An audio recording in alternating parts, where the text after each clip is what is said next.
আমি যেভাবে রোস্ট রান্না করি, বিয়েবাড়ির স্বাদকেও নাকি হার মানায়। আত্মীয় স্বজন বাসার সবাই খুবই প্রশংসা করে। আসসালামু আলাইকুম। রোস্ট বানানোর জন্য আমি নিয়েছি পাকিস্তানি মুরগি, দুটো মুরগি নিয়েছি। এগুলোকে 4 পিস করে কেটে ধুয়ে পরিষ্কার করে নিলাম। এখন চুলায় একটা পাতিল বসিয়ে তেল গরম করে এই তেলের ভিতরে আমি হালকা মুরগিগুলোকে ভাজা দিয়ে নেব। মুরগিগুলো ভাজা হয়ে গিয়েছে। এই তেলের ভিতরে আমি কিছু বাদাম কিশমিশ ভেজে নিয়েছি, আর এই তেলের ভিতরে আমি 1 কাপ পেঁয়াজ বেরেস্তা করে নেব। পেঁয়াজ বেরেস্তা হয়ে গিয়েছে, এর থেকে আমি কিছুটা পরিমাণে তুলে রেখে দিলাম। আর এই পেঁয়াজের ভিতরে আমি এখন মশলাগুলো দিয়ে দেব। 1 কেজি সাইজের দুটো মুরগি আজকে আমি রোস্ট করব, সেই আন্দাজেই আমি মশলাগুলো দিয়ে দেব। 1 চা চামচ রসুন বাটা, 1 চা চামচ আদা বাটা, 2 টেবিল চামচ টক দই, আধা চা চামচ জিরার গুঁড়া, পরিমাণ মতো লবণ, অল্প একটু পানি দেব, আর দেব পেঁয়াজ বাটা 2 টেবিল চামচ। আস্ত গরম মশলা আমি পেঁয়াজ বেরেস্তা করার সময় দিয়ে দিয়েছি।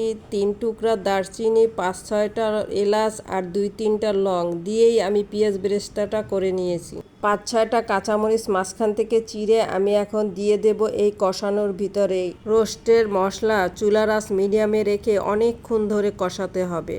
রোস্টের স্বাদ অনেকটাই নির্ভর করে কষানোর উপরে। মশলাগুলো যখন বাদামি কালার হয়ে তেলগুলো উপরে ভেসে উঠবে, এ পর্যায়ে দিয়ে দেব লিকুইড দুধ। 1 লিটার লিকুইড দুধ গরম করে এর থেকে 1 কাপ রেখে বাকি সবটাই দিয়ে দিয়েছি। 1 চা চামচ চিনি দিয়ে এখন দুধে বলক চলে আসলে দিয়ে দেব বুকের 4 পিস মাংস আমি দিয়ে দিলাম। এগুলোকে আমি 20 মিনিটের মতো রান্না করে নেব। ঢাকনা দিয়ে ঢেকে রাখবো। মাঝে মাঝে লাড়া দিয়ে আমি এগুলোকে উল্টিয়ে পাল্টিয়ে দেব। আর বাদাম কিশমিশ পেঁয়াজ বেরেস্তা করে রেখেছি, এটাকে ব্লেন্ড করে নিলাম। এখন এর থেকে আমি 2 টেবিল চামচ দিয়ে নাড়াচাড়া করে মিলিয়ে দেব। আর লেগ পিসগুলো এখন এর ভিতরে দিয়ে দেব। ঢাকনা দিয়ে ঢেকে রাখবো। ঝোল টেনে আসা পর্যন্ত কয়েকবার নাড়াচাড়া করে করে রান্না করে নিতে হবে। ঝোলের জন্য দুধের পরিবর্তে পানিও ব্যবহার করা যেত, তবে দুধ দিয়ে রোস্ট রান্না করলে স্বাদ দ্বিগুণ বেড়ে যায়। ঝোল অনেকটাই শুকিয়ে এসেছে। এখন দিয়ে দেব 1 টেবিল চামচ টমেটো কেচাপ। এটা সম্পূর্ণই অপশনাল। টমেটো কেচাপ দিয়ে আমি নাড়াচাড়া করে 2 মিনিটের মতো আরও রান্না করে নেব। এতক্ষণে আমার ঝোল আরও শুকিয়ে আসবে। প্রায় শুকিয়ে এসেছে। এখন দিয়ে দেব পেঁয়াজ বেরেস্তা থেকে কিছু পেঁয়াজ বেরেস্তা রেখে দিয়েছি, সেটা এখন দিয়ে দেব।